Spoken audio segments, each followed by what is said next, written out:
முஸ்லிம்களுடைய எந்த ஒரு அடையாளமும் இருக்கக்கூடாது. இந்தியாவில் முஸ்லிம்களுடைய எந்த ஒரு வரலாறும் இருக்கக்கூடாது. அதனால பாபர் மசூதியை இடித்தோம், அடுத்த ஒரு பள்ளியை இடிப்போம் அப்படின்னு சொல்லிட்டு இருக்காங்க. தாஜ்மஹால் முஸ்லீம் கட்டல, அது ஒரு இந்து கட்டினது. நியாயப்படி பார்த்தா தாஜ்மஹாலுக்கு இந்துக்களுடைய பெயர் தான் வைக்கணும். இப்படின்னு ஏதாச்சும் ஒரு சர்ச்சை. நாட்டுல எவ்வளவு பிரச்சனை இருக்கு. நான் கேட்கிறேன், உத்தரப்பிரதேசுடைய முதலமைச்சர் யோகி ஆதித்யநாத் அவர்களுக்கு அவருடைய மாநிலத்தில் தீர்க்க வைக்க வேண்டிய எந்த ஒரு பிரச்சனையும் இல்லையா? உத்தரப்பிரதேசம் என்ன நல்ல சுமூகமா ஏழைகள் இல்லாத, வேலை வாய்ப்பு இல்லை என்று சொல்லக்கூடிய மக்கள் வாழ்கின்ற, எந்த ஒரு பிரச்சனையும் இல்லாத, மக்கள் மகிழ்ச்சியோடு வாழக்கூடிய ஒரு மாநிலமா? 1008 பிரச்சனைகள் இருக்கு அந்த மாநிலத்தில். பெண்களுக்கு எந்த ஒரு பாதுகாப்பும் இல்லாத முதல் மாநிலம் உத்தரப்பிரதேசம். அதிகமாக தற்கொலை நடக்கக்கூடிய முதல் மாநிலம் உத்தரப்பிரதேசம். அப்பாவி பெண்கள், சிறுமிகள் என்று பார்க்காமல் அதிகமாக பலாத்காரம் செய்யக்கூடிய மாநிலம் உத்தரப்பிரதேசம். அஸ்ஸலாமு அலைக்கும் வரஹ்மத்துல்லாஹி வபரகாத்துஹு. அன்புக்குரிய சகோதர சகோதரிகளே, தமிழ்நாடு தவ்ஹீத் ஜமாத் மாநில தலைமையின் சார்பாக ஒவ்வொரு நாளும் உலகம் முழுவதும் நடக்கக்கூடிய பல்வேறு செய்திகளில் சில முக்கியமான செய்திகளை செய்தியும் சிந்தனையும் என்கின்ற இந்த நிகழ்ச்சியின் வாயிலாக உங்களுடைய சிந்தனைக்கு நாம் கொண்டு வந்து கொண்டிருக்கின்றோம். அந்த வரிசையில் இன்றைய தினம் ஊபி என்கின்ற உத்தரப்பிரதேச மாநிலத்தில் 8 இடங்களுடைய பெயரை அந்த மாநிலத்துடைய முதலமைச்சர் திரு யோகி ஆதித்யநாத் அவர்கள் மாற்றியிருக்கிறார்கள். இந்த மாற்றங்கள் பல்வேறு சிந்தனைகளுக்கு நமக்கு உள்ளாக்குகின்றது. இதற்கு முன்னாலும் இது போன்ற மாற்றங்கள், இன்றைக்கு நடந்திருக்கக்கூடிய இந்த 8 இடங்களுடைய பெயர் மாற்றங்கள் எல்லாம், இதை அனைத்தையும் ஒப்பிட்டு நாம் பார்ப்போம் என்று சொன்னால், அதிலே மாற்றப்பட்ட பெரும்பான்மையான பெயர்கள் முஸ்லிம்களுடைய பெயர்கள் தான். அந்த இடத்தில் பெயரை மாற்றி மற்ற ஒரு பெயரை வைக்கப்பட்டிருக்கின்றது. முஸ்லிம்களுடைய பெயர்கள், முஸ்லிம்களுடைய அடையாளங்கள் எங்கெங்கே இருக்கின்றதோ அதையெல்லாம் இவர்கள் மாற்றி அமைக்க வேண்டும். முஸ்லிம்களுடைய பெயர்களும் இருக்கக்கூடாது, அடையாள சின்னங்களும் இருக்கக்கூடாது.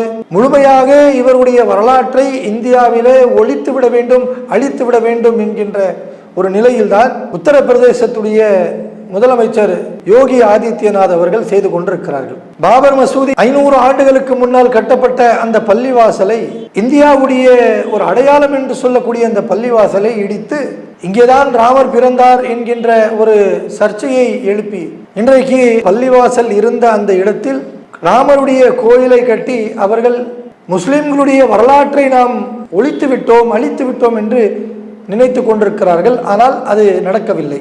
அப்படி நடக்காத அந்த செயலை அவர்கள் பார்க்கும் பொழுது, இன்னும் அவர்கள் என்னென்ன முஸ்லிம்களுடைய அடையாளங்கள் இருக்கின்றதோ அதையெல்லாம் முழுமையாக அழித்துவிட வேண்டும் என்கின்ற ஒரு நிலையில ஆங்காங்கே இருக்கக்கூடிய முஸ்லீம் சார்ந்த பெயராக இருந்தால் உடனே அந்த இடத்த பெயர் மாற்றம் செய்கிறது.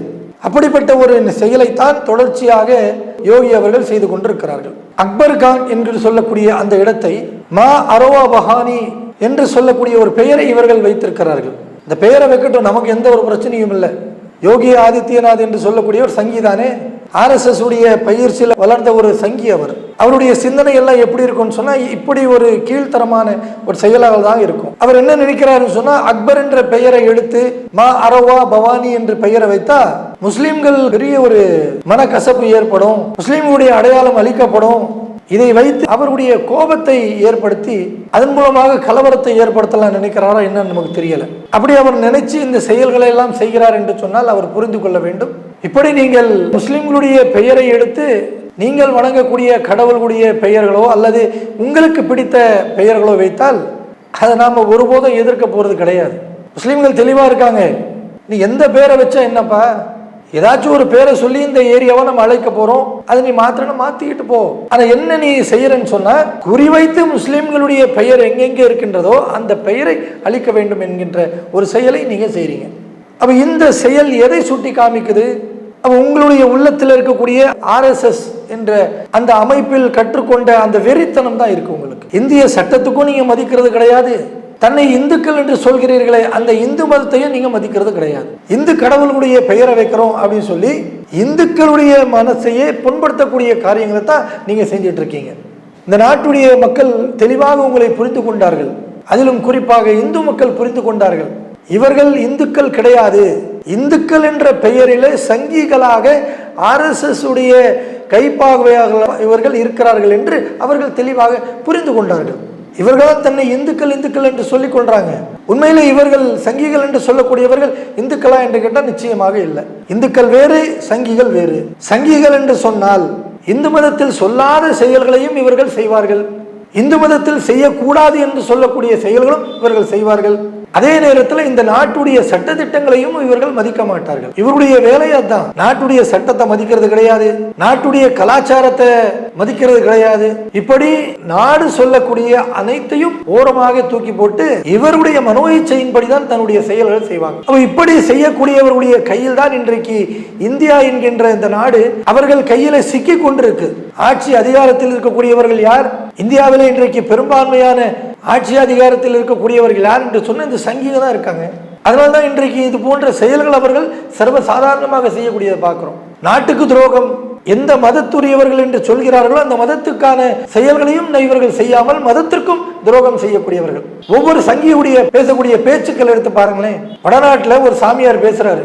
அந்த சாமியார் RSS உடைய பயிற்சியில வளர்ந்தவர். என்ன பேசுறாரு?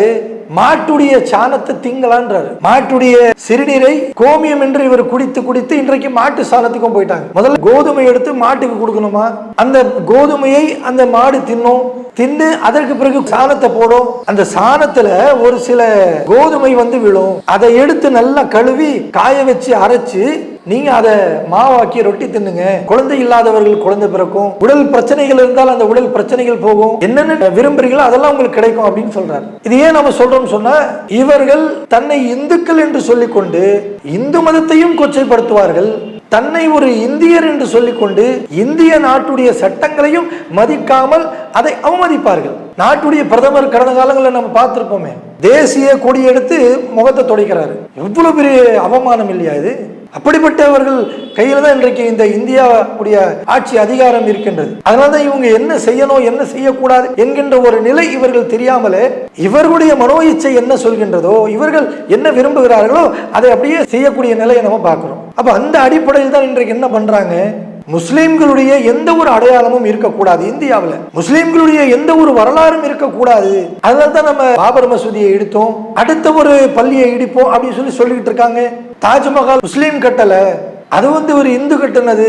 நியாயப்படி பார்த்தா தாஜ்மஹாலுக்கு இந்துக்களுடைய பெயர் தான் வைக்கணும். இப்படின்னு ஏதாச்சும் ஒரு சர்ச்சை நாட்டில் எவ்வளவு பிரச்சனை இருக்கு. நான் கேட்கிறேன், உத்தரப்பிரதேசுடைய முதலமைச்சர் யோகி ஆதித்யநாத் அவர்களுக்கு அவருடைய மாநிலத்தில் தீர்க்க வைக்க வேண்டிய எந்த ஒரு பிரச்சனையும் இல்லையா? உத்தரப்பிரதேசம் என்ன நல்ல சுமூகமா, ஏழைகள் இல்லாத, வேலை வாய்ப்பு இல்லை என்று சொல்லக்கூடிய மக்கள் வாழ்கின்ற, எந்த ஒரு பிரச்சனையும் இல்லாத மக்கள் மகிழ்ச்சியோடு வாழக்கூடிய ஒரு மாநிலமா? 1008 பிரச்சனைகள் இருக்கு அந்த மாநிலத்தில். பெண்களுக்கு எந்த ஒரு பாதுகாப்பும் இல்லாத முதல் மாநிலம் உத்தரப்பிரதேசம். அதிகமாக தற்கொலை நடக்கக்கூடிய முதல் மாநிலம் உத்தரப்பிரதேசம். அப்பாவி பெண்கள் சிறுமிகள் என்று பார்க்காமல் அதிகமாக பலாத்காரம் செய்யக்கூடிய மாநிலம் உத்தரப்பிரதேசம். அதிகமாக வறுமையில் உத்தரப்பிரதேசத்தில் பிறந்து அங்கேயே வாழக்கூடிய ஒரு சூழல் இல்லாத ஒரு பிரச்சனை அங்கே நீடித்துக் கொண்டிருக்கு. தமிழ்நாட்டில் கூட பார்ப்போமே, திருப்பூர் மற்ற இடங்கள் எல்லாம் வடநாட்டுக்காரங்க நிறைய பேர் வேலை செய்யறாங்களே. இன்றைக்கு தமிழ்நாடு முழுவதும் லட்சக்கணக்கான வடநாட்டு மக்கள் வேலை செய்யறாங்க. இவங்களும் அதிகமா எங்கிருந்து வராங்கன்னு சொன்னா இந்த உத்தரப்பிரதேசத்தில் தான். என்ன காரணம்?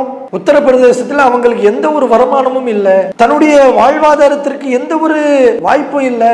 அந்த மாநிலத்திலே நாம இருப்போம் சொன்னா நமக்கு தினந்தோறும் உண்பதற்கு உணவுக்கு பொருளாதாரம் கிடைக்காது, பொழப்பே இல்லைன்றான், பிழப்பை தேடி இங்க வரேன்றான். அப்படிப்பட்ட ஒரு வறுமையில் இருக்கக்கூடிய மாநிலத்தை நல்ல கல்வி அறிவு கொடுத்து, நல்ல ஒரு வேலை வாய்ப்பை கொடுத்து மாநிலத்தை இப்படி வளர்க்கக்கூடிய அந்த செயல்களில் ஒரு முதலமைச்சர் ஈடுபட வேண்டுமா? அல்லது முஸ்லிம்களுடைய வரலாற்றை அழிக்கணும், முஸ்லிம்களை ஒழிக்கணும், முஸ்லிம்களுடைய வீடு இடிக்கணும், முஸ்லிம்களுடைய மஹல்லா பகுதிகள் பெயர்கள் எங்கே இருக்கின்றதோ அந்த பெயர்களை நாம எடுக்கணும், இதிலேயே தன்னுடைய மூளையை செலவு செய்துகிட்டு இருக்கார் உத்தரப்பிரதேசத்துடைய முதலமைச்சர் திரு யோகி ஆதித்யநாத். இப்படிப்பட்ட ஒரு செயல்கள் இவர்கள் செய்தாலும், அது யோகி ஆதித்யநாத் இருந்தாலும் சரி, RSS பயிற்சி பெற்ற நம்முடைய நாட்டு பிரதமராக இருந்தாலும் சரி, யாராக இருந்தாலும் எல்லோருக்கும் நாம் தெளிவாக ஒன்றை சொல்லிக் கொள்கிறோம். நீங்க இந்த பதாகை எடுக்கிறதுனால ஒரு ஏரியாவுடைய பெயரை முஸ்லீமுடைய பெயராக இருக்கின்றது என்பதற்காக பெயரை மாற்றினாலும் சரி, பள்ளிவாசலை இடித்து நீங்கள் கோயிலை கட்டினாலும் சரி, தாஜ்மஹால் முஸ்லீம் கட்டல அப்படின்னு சொல்லி வேற பெயரை வைக்கணும் அப்படின்னு சொன்னாலும் சரி, உலக அதிசயமாக இருக்கக்கூடிய தாஜ்மஹால்ல அது சிவன் இருக்கார், சிவனுடைய கோயில் என்று நீங்க சொன்னாலும் சரி, எப்படிப்பட்ட ஒரு வரலாற்றை நீங்கள் மாற்றி அமைக்கக்கூடிய திட்டங்களை தீட்டினாலும் இஸ்லாமியர்களுடைய பங்களிப்பு, இஸ்லாமியருடைய அர்ப்பணிப்பு இந்த இந்திய நாட்டை விட்டு நீங்கள் ஒருபோதும் பிரிக்க முடியாது. இதை நீங்க ஞாபகம் வச்சுக்கீங்க. ஒவ்வொரு நாளும் நாம கொண்டு போவோம், நம்முடைய சங்கதிகளுக்கு சொல்லிக் கொடுப்போம், அவர்கள் கொண்டு போவார்கள். நீங்கள் இந்த ஆட்சியை விட்டு தகர்த்தப்படுவீர்கள், மக்கள் உங்களை விரட்டுவார்கள், நீங்கள் அகற்றப்படுவீர்கள். ஆனால் வரலாறு ஒருபோதும் அகற்றப்படாது. நீங்கள் இந்த உலகத்தை விட்டு மறைந்து விடுவீர்கள். ஆட்சி அதிகாரம் இல்லை என்று சொன்னா நீங்க இந்த நாட்டிலேயே இருந்தாலும் யாருடைய கண்ணுக்கு தெரிய மாட்டீங்க, மறைந்துருவீங்க. ஆனா வரலாறு ஒருபோதும் மறையாது. இந்தியாவிலே முஸ்லிம்களுடைய நீங்க பதாகை பெயர்கள் எடுத்தாலும் ஒருபோதும் முஸ்லிம்களுடைய தியாக வரலாறு மறையாது.